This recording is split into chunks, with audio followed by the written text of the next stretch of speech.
Hi there, welcome to some of the latest news on the Jay Slater case. Today we're taking a look at a new article by the BBC that's popped up to do with why did it take 29 days in order to find Jay Slater's body. Now, I'm interested to read it to see if they use any factors as excuses or factors to divert attention from elsewhere. Will it mention anything about the key area not being searched because it's too dangerous, or that certain specialised teams weren't brought in sooner, they were done later by the family because of money, expenses, cost, travel being prioritised for friends and family first before the other stuff? The GoFundMe money as well, the amount it's received up to now, nearly 72,000. Will any of that be mentioned? We'll find out today, and make sure to stick around to know. Welcome to anyone that is watching. If you do want to catch up on previous videos, including the last analysis of the GoFundMe money and more money being needed or wanted by the family, I did do coverage yesterday or so. If you have a top right corner screen where the eye symbol is, you'll be able to find it just there. With that being said, we need to get straight into this video, but what I do expect to see at least is maybe the reference about the location not being searched, even though the area was classified as fully searched, and then that's what led to officials calling searches off, and then that's when locals, family, friends stepped in and TikTokers. I hope to see that. If not, it'll be disappointing. Let's begin reading. Well, here we are. This was posted 21st of July 2024, and the official article title is Jay Slater Search, Why It Took 29 Days to Find His Body. And for those that may be watching not from the UK but further afar, this BBC is a different size to the BBC you may know of, okay? We're looking at the British Broadcasting Corporation on this occasion. So no dodgy time. Now we scroll down, got some fancy artwork or thumbnail there, photo Jay Slater with the usage of a drone in the background, and is that the Guardian Civil, whatever you call it. Many questions may never be answered over Jay Slater's search. Well, what are the key questions as to why it's been deemed that he fell off a cliff because of the injury sustained and damage? But the question as to why did he fall off? Is it really accidental or not? And people may be stuck on that for quite some time. You may still see YouTube channels out there constantly making videos about the case. Now granted, there will always be channels that do it naturally, but you may get some, and like with any case where it's forced out, right? Whilst I'm looking at the recent news, the latest news, because this is like official, I don't know if people agree with the official news, but you can always leave your comments down below, you know, like freedom of speech, whatever. But let's just make sense. Why did it take 29 days? Well, to be honest, you could probably summarise that in a few seconds. The reason why it took 29 days to find Jay Slater is because the place where he was at, no one could be bothered to search early on because they deemed as it too dangerous or so. That's pretty much it, isn't it? But let's see what other mentions here. This is what, by Johnny Humphreys, BBC Northwest. Just over a month ago, you probably hadn't heard of Jay Slater. Over a month ago? He was a teenager on a first holiday without his parents in Tenerife, like so many Brits this summer. I mean, arguably, over a month ago, you haven't heard of him. The weirdness at the time of when it was going on, I think quite a lot of people have heard. But anyway, not for J19. Those family have been thrust into a national spotlight during a month-long search that has captivated millions of people on social media. So yeah, a lot of people have heard about it. The fact that the case has captivated millions of people has also led to an influx in the GoFundMe funds going up and up and up over time. It says, yet the facts in Jay's case now seem relatively simple. He got lost in treacherous terrain and fell to his death.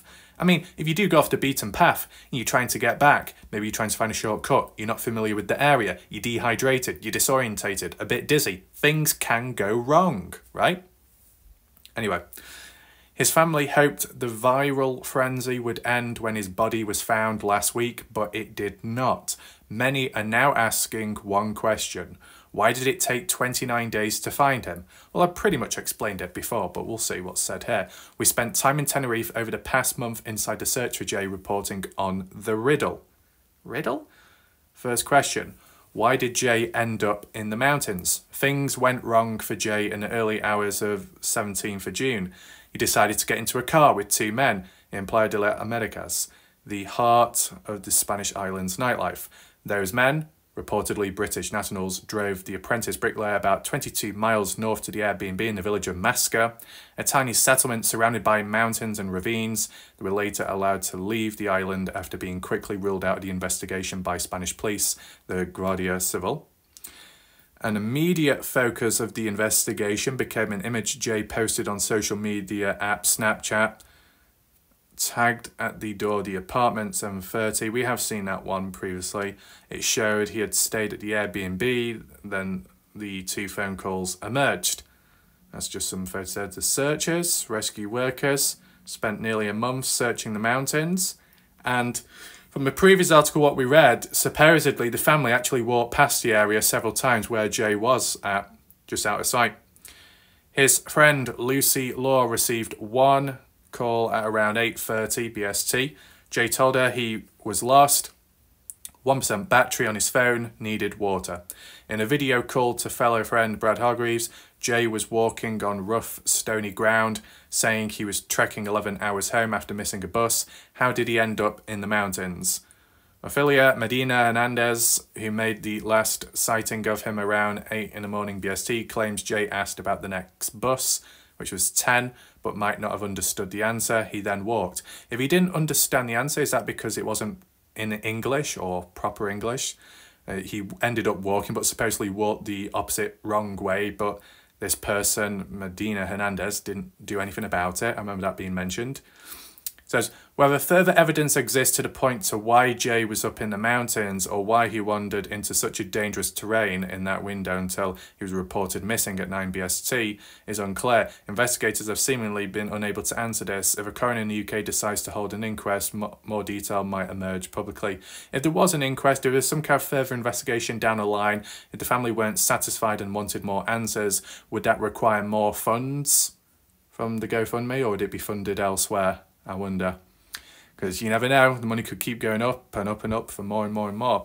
But this is the thing, okay, why was he up in the mountains? Well, first of all, you're already pretty far away from where you were supposed to be, because you supposedly went with 2 guys to that Airbnb. Then Jay himself talked about how, or you know, him, or more so how it's been talked about online, let's just word it like that first of all, because I think there was some counterpoints by people, where Jay felt uncomfortable, feared for his life, didn't want to return back to the Airbnb after leaving. So this is to do with the bus situation, asking about that first, not wanting to wait around there because it's not far from the Airbnb, moving on from there, on the go, always on the go, trying to distance himself from the people at the Airbnb. You never know if anything went wrong, if he tried stealing anything, who knows, right? But something, a presence, negative feeling, a feeling of danger, possibly fear, as it has been described, directly by Jay. I believe so. Jay saying how he didn't want to return back, so that could imply that, well, there must be a level of danger or fear, not wanting to confront those people again, which could further reinforce as to why you may take risk, okay? It's bad enough going back. Can it get any worse if you start going off-road? Of course it can, but desperate times, desperate measures. If you're dehydrated, if you're thirsty, and you're not exactly thinking clearly, poor decision-making. If you feel you're in a rush, poor decision-making. It can happen, right? If you're taking your time, you're on a nice light hike, you're taking it all in, you're probably more there with it, and you'll make less mistakes. But whether that's the main reason as to why he ended up in the mountains and the place where he could have fallen from, and besides the possible wanting to take a shortcut to get back sooner, I mean, in terms of the search itself, it's not exactly explaining that just yet. Did the police miss Jay's body? Maybe this is where we get onto some of the key points. Thanks to Jay's phone pinging a mass at 8:50, Spanish police had a location to work off, yet they still couldn't find him at the time. That's what's somewhat disappointing. Search teams sprang into action on difficult terrain. It's an area of thick vegetation, steep ravines and cliff faces. Weather conditions lurked between 30 Celsius heat and sudden drops in both temperature, so cold traps possibly. Visibility as mist rolls in from the sea. In the snippets of information shared with the media, Guardia Civil press officers referred to specialist sniffer dog teams from Madrid, helicopter crews and drones scouring the rough terrain, and even that wasn't successful. Fast forward to last week and human remains were found in a ravine close to the phone mast. The police found the body, not the various external search teams and TikTokers who joined in. Right. The police themselves. Okay, so not the Dutch specialised team. They came in too late. Right. Through fingerprint testing, it was confirmed by the police and Canary Island Higher Court of Justice to be Jay. Injuries were consistent with a fall onto rocky ground from height. Days of searches of this area had found nothing. Wait, hold on. Days of searches of this area had found nothing. Well, that doesn't make sense because in the past it was worded as that in these areas they weren't searched to begin with because they were deemed as too dangerous. So it's either one or the other. Did they unwittingly walk past him the first time round? Well, that's how it was worded back then in previous articles, but they were higher up. He was lower down where the fall was. The Guardia Civil have declined to answer any questions about this. They told us journalists that we don't give details of the investigation. Are they covering up for themselves? Could they have ended up not searching properly or been blind to it somehow and to save their credibility so they don't appear or question any further? You know, try and put a spin on it. Secret search continued with machetes. What few knew until now beyond a tight-knit circle in Tenerife was that after the police formally called off the search 2 weeks in, it actually continued. It actually continued. What the police themselves. It appears the Guardia Civil may have hoped that announcing they'd stopped searching would calm some of the attention around the case, as the search had certainly not ended. I mean, they did say, or what we saw sourced in those articles were, search is called off, but if there's any new leads or evidence, then the searches can begin again, maybe elsewhere. Now, I mean, you could call it this a possible strategy, right? But at least from the perspective of the family, such as when the official searches were called off and then volunteers or locals or TikTokers came on in, at first it was only like a handful of 6 people that showed up and the family were disappointed in that. So if the police's aim was to, stop that public attention in a way, in hoping that things would cool down so then they can get back on with searching themselves without any additional interruptions by any others out there, I don't think it's quite worked out like that. Okay, the police doing their searches, authority officials doing what they need to do, trying to search, and then they think, right, we'll call it off because we don't want any other focus, where we want things to calm on down. And then what ends up happening was, then it leads to, over time, a flow of locals, volunteers, and some, people from other countries coming on in. So it didn't quite meet the police's aims. But supposedly here they're saying that they've been still searching in the background. Is that done to make themselves look more innocent? I don't know. See, out of view of the main paths and trails around Masca in an area called Juan Lopez Montañez with machetes had been abseiling into inaccessible areas and hacking away at vegetation. The Guardia Civil said it carried out discreet searches to deter curious onlookers. I mean, if the case is popular and it's brought in an audience, whether that be online or more so in real life, for it to be discreet and done like that without any other interactions or distractions, I can understand that. Interested how it's only mentioned now. Is it 100% proven that it did happen discreetly? But to say about curious onlookers, I mean, where it is a rural area where the population won't be as high as other places on the island. And whilst the case was very popular, mainly online, like how we said, how the people that first showed up when the wanted volunteers, it was like 6 people, so it's not exactly that much, is it? Anyway, questions remain as to whether this was the best strategy, perhaps an approach more aligned to British police and missing person searches, where constant updates are provided for transparency, could have prevented some of the wild conspiracies. Yeah, it's a question that Lancashire police also had to grapple with during a similar torrent of interest that dominated the search of Nicola Bulley in Lancashire, just 24 miles from Jay's hometown. I mean, to be honest, in a way, constant updates can help, right? It's during those voids, those moments, walls of silence where there's no update, so all people can do is think, guess, predict, come up with theories. And it's not like always done in a harmful way. Sometimes it can be, but you know, what else can you really do? It's like a waiting game. And as I said, in terms of the strategy of doing it more discreetly, but publicly saying they've been called off, yet the family not being made aware of these discreet searches, therefore the family reaching out to the general public for more help and assistance, then it's just not working. I mean, what I would say is, you know, if you're the authority, the police within the area, you want to be able to carry on searching, but you felt that maybe if it gets too much more attention, it could harm the search. Could lead to damage of key evidence. So it's like, okay, publicly announce that you're stopping, but secretly you're not. But at least tell the family at least what's going on. Because by not telling them, the family think it's all over. So then the family end up wanting more people to come on in. And over time, in a way, that kind of happens. And if the police don't want that, then they should be telling the family not to be doing it. And what is really going on for that transparency. But, you know, did the conspiracies themselves drag out this case? Well, to be honest, like how I say, key people within the case, authority, higher ups, family members possibly to an extent, they shouldn't be listening to others out there just talking all over the place online.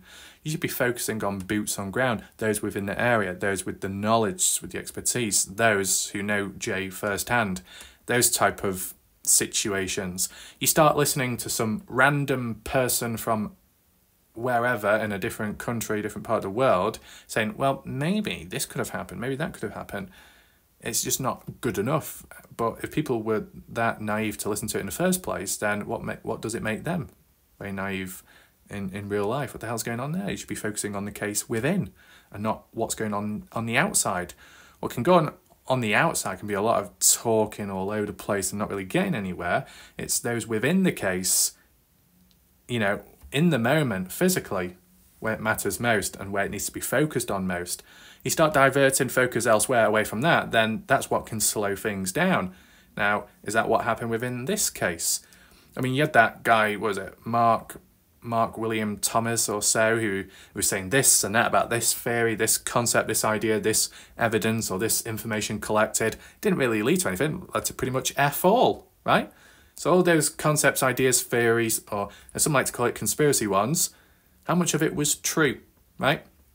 What I want to know is whether you said it yourself or if you saw someone else mention it, at any point did anyone give an early theory idea that maybe Jay was pushed off a mountain or that he may have had an accident? Did anyone mention that concept? I didn't personally because, you know, I've not been involved in this case that long at all. But did anyone else consider that really earlier on? If you can remember it, leave a comment down below. Family endures outright lies from social media accounts. So you're saying that social media online is what slowed down and delayed searches? While searches ongoing on TikTok, Instagram, Twitter, Facebook. Wow, it doesn't mention YouTube. That's a miracle. That's a first. So does that mean that YouTube content creators did okay then? I wonder what's going on there. Because you might have the odd TikTok person who also has a YouTube channel. But that's not mentioned. Anyway, this is all to do with these platforms as you see on screen, with the fantastical tales of Moroccan mafia groups of international drug smuggling rings were woven in with information from Jay's past. So linking Jay's past with what could be going on within the area or near to the waters. So I guess that ties in with the yacht or the boat, how it could have parked up nearby and Jay just casually walked on. Now this is the thing, I looked at those ideas, when you call it conspiracies or whatever now, I looked into them, I didn't dig my head in too deep, I just looked at it on the surface to try and make sense as to why something like that could happen and how would it link with Jay. Some people might have over-exaggerated and turned Jay Slater into the next James Bond, right? Some people could have turned Jay Slater into the next most important person in this entire world. And, you know, I think that's obviously a big stretch, right? What I was getting across was there a moment of wrong place, wrong time, crossed paths with the wrong individuals. You saw something you wasn't supposed to see and you were silenced or taken away, or Jay being naive and falling for something. If he was able to go with those two guys to begin with to that Airbnb, then he could have done it again afterwards. Who knows? That's all I was suggesting. But other people, I guess, have been going really deep into it. And where did it get to? Really nowhere. But if the family are enduring this type of talk online, are you saying that the family believed in it themselves, that they're naive enough to believe in it? Because the family said that they claim that they know their son, and their son's a good individual and very pure and innocent, and as well not stupid. Okay. Well, if you know him really well, then why are you taking the time to listen to people online then? It's a bit of a contradiction in a way. Anyway, his family endured outright lies and content such as fake recordings of screams suggesting he had been murdered. I've never seen or heard that myself. Have you? Fake recordings of screams like someone was being murdered. I mean, you're saying that the family believed in that for a short period of time and were led to believe the worst case scenario. But to be honest, in the end, it did lead to a bad case scenario, which was death. In terms of murder, is that how it was perceived really early on? Well, to be honest, it seemed like there was a level of hope within the family in being able to bring back Jay, and he could still be alive. I kept seeing those articles where the family or the mother kept saying how he could be alive. There's still a chance, maybe there's still a bit of hope. Well, it didn't deter them, did it? So they still had hope early on, despite claims and evidence here, fake news or fake evidence, twisted stuff. Well, it didn't seem to have an impact on the family because they were able to keep going and keep remaining hopeful, even though it didn't end well, but still. Yeah. I mean, yeah, if you did receive recordings, what, recordings of video footage or just audio, just simple audio, which you'd play. But you'd question it, right? The date of it, the time, and all of that. And if it's limited and it doesn't show enough, then you could be very skeptical and say, well, it's just a load of BS. Maybe in terms of emotional roller coaster ride throughout the searches, that could have been somewhat impacted, maybe. It says, Rachel Hargreaves, Brad's mother, who flew to Tenerife along with Debbie, tried to manage the flood of comments and messages on the family's official Facebook group. She soon became a target herself, telling the BBC, also known as British Broadcasting Corporation, that some anonymous trolls had created a fake account in the name of her late mother. Well, I guess you can argue and say that's unnecessary, not needed. At one stage, Debbie herself posted in one unofficial Facebook group dedicated to Jay Slater theories, begging for some compassion. A flood of negative comments and cynicism followed. I mean, that level of resistance, whether you're trying to search within the case, it's just not necessary. There's like trying to make sense of the case online and maybe keep the case alive to an extent. No need for resistance. Resistance and negativity can push people away, and whether that be good people trying to solve a case, well, that will delay things, won't it, if they end up leaving. But the same with negativity, resistance towards maybe a dodgy person in the case, yeah, you push them away. What good does that do? It makes them harder to track and know where they're at within the case. You want to keep tabs, keep track of people if you are suspicious. You don't want to push them away. You want them in sight, just as a possibility, right?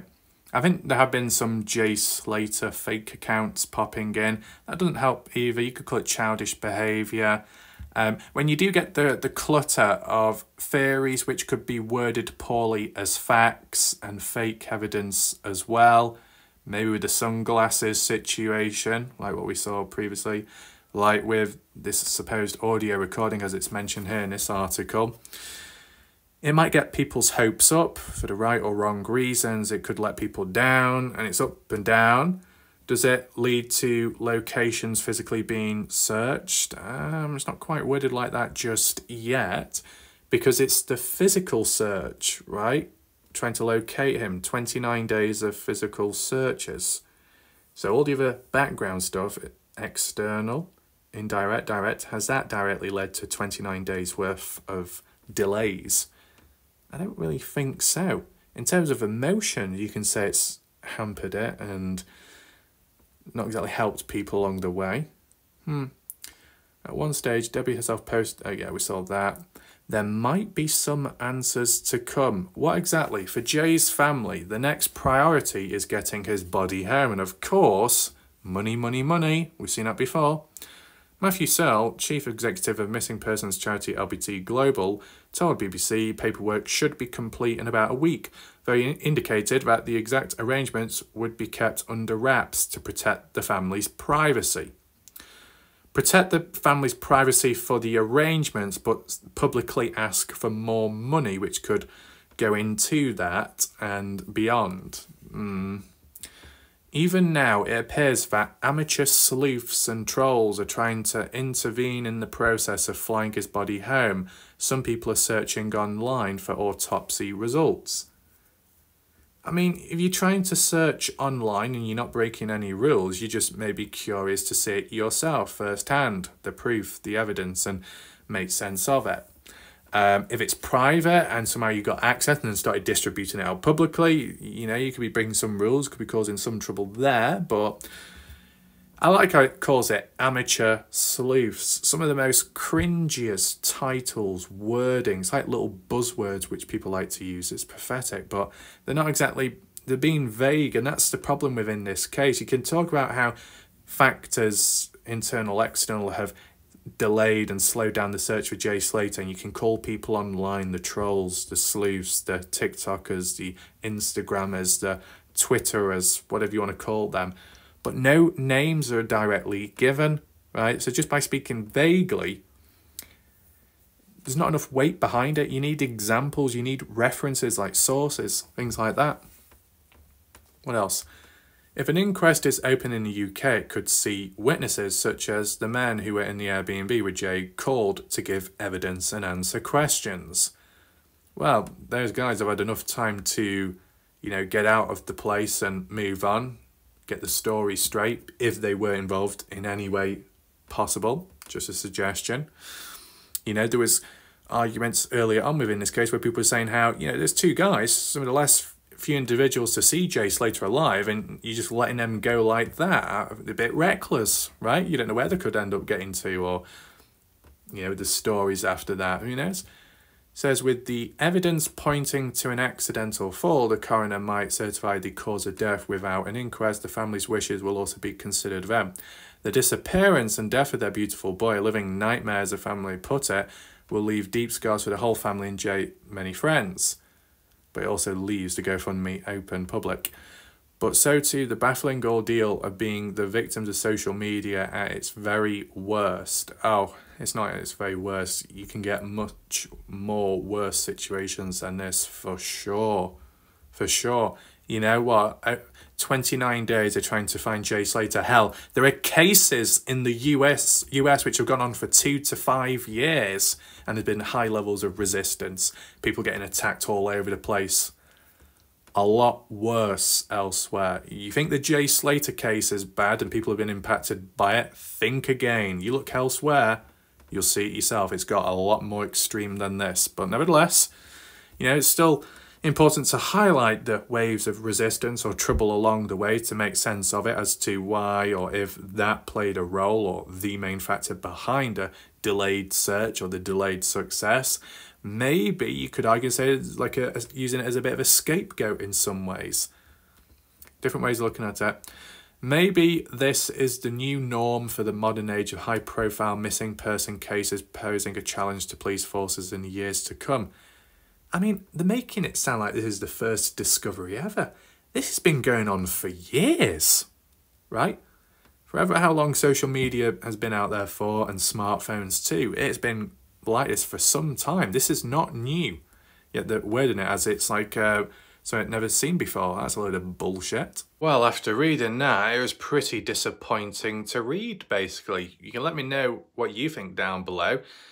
I could argue and say that maybe excuses were used, but more so a scapegoat. Oh, let's focus online. Let's focus on the resistance online. That's the main reason. All these people that may be far away from Tenerife in completely different countries, they're the main reason as to why those boots on ground and those within the case weren't able to find Jay Slater's body sooner. because all the experts and the key people within the case who are actually within the area would decide to listen to people who were millions of miles away. No, I don't think so. I mean, there's some key lines, key quotes and key sayings which have been completely missed out of this particular article, whether you say BBC has an agenda or not, because sometimes they might do. It just seems like the Guardia Civil are being protected to an extent, or others out there. No mention of locals, no mention of that Dutch team either. It just seems like a bit of a poor article in my opinion, but it's the only one that's at present at this moment in time. I'd argue and say that the last article, what I looked at, where they were talking about the area where Jay was, not exactly easy to see him because he's covered, I guess, what is it, by some of the vegetation, but still, how it drops down, and those that were passing by searching, they kept going past the body, which was down that way, and they wouldn't have known. But because it was too dangerous, the area, they didn't want to search it, or they couldn't search it. But, you know, you got experts in and you got the right equipment, then it should be searched. But for early on, at some point for the officials to say, you know, we're going to call off searches now because we've checked the whole area, that's it. You could say, well, that seems incorrect because that place has still not been searched yet. The only positive that came from this article was maybe shedding light onto that area from back then to do with the Guardia Civil, doing some kind of strategy to cool things down, to lay low, but to still continue in the shadows. And is that what led to the success? But, you know, would you prioritise the most dangerous places to search first over the easiest places to search? I think possibly at the start of this case, not the beginning of the case when it started, but when I got involved, I was saying how is there a possibility that it could be somewhat simple? You base it off the patterns of other missing person cases. If they've gone missing for several days up to a week, it's probably game over by then, likely dead. And that's basically the pattern for just about every case that I've covered when it comes to missing people in rural areas, at least, especially on the basis that the body is eventually found, to reinforce that. But the simplicity of, you got a mystery, it could be very complex, it could be very deep just because there's not enough evidence, there's not enough clarity behind it, or it's clouded by all the other talk elsewhere and people more so away from the case and maybe online, and it is poor language, wording and delivery, then there can be misunderstandings. But if those within the case have it under control and are focused, they should not be given strangers out there time of day and listen to them, unless there's someone out there, not from the area but further afar, that is an expert and knows what they're talking about, and it can be backed up and they've got a form of credibility. And when it comes to Mark William Thomas, maybe that's just not good enough based off all the other cases not really being solved and still ongoing. I'm just really disappointed by that article. Not mentioning anything about the area being dangerous, that's why it wasn't searched initially. Well, that's how, at least how it was worded, right, previously. It's not been reworded the same way since. So, I'm going to be honest with you, I think that article was a waste of time. I don't think it explained it clear enough. You can let me know your thoughts there behind the 29 days or so delay. Why do you think it took that long? Do you agree with the points and factors in this article, or do you think excuses were made? There's more to it. Leave bullet points down below, do what you need to do. I hope you found this video somewhat interesting. I appreciate people's patience. I'll see you next time, if there is a next time. Goodbye for now.